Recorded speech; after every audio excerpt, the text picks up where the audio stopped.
ఇంట్లో భర్త టార్చర్ తట్టుకోలేక, తల్లిదండ్రుల సపోర్టు లేక, తను ఏదైనా చేసుకుంటే తమ పిల్లల భవిష్యత్తు ఏమవుతుందనే భయంతో నా అనుకునే వాళ్ళు లేక బ్రతుకుతూ చస్తూ నరకం అనుభవిస్తున్న నా ఆడబిడ్డలు ఎందరో.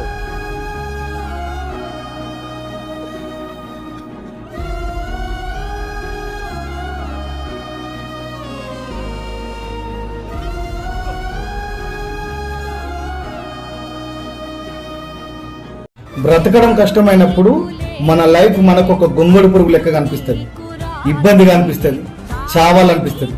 కానీ ఓర్పుతో సహనంగా నువ్వు ఉన్నప్పుడు నీ గొంగళి పురుగు లాంటి జీవితం ఒక అందమైన సీతాకోక చిలుక లెక్క మారుతుంది. నిన్ను మార్చటానికి, నువ్వు లేక నువ్వు మారటానికి ఏ దేవుడు దిగి రావాల్సిన అవసరం లేదు. ఓర్పుతో సహనంగా ఉంటే ఆ కాలమే నీకు మంచి మార్గం చూపిస్తుంది. ఒక్కొక్కసారి కాలం కూడా మనిషిని పరీక్షిస్తుంది. ఓర్పుతో సహనంగా ఉన్నప్పుడు ఖచ్చితంగా ఆ కాలమే నీకు విజయాన్ని ఇస్తుంది. గుర్తుపెట్టుకో, ఓర్పు సహనం అనేది చాలా ముఖ్యం. జై హింద్.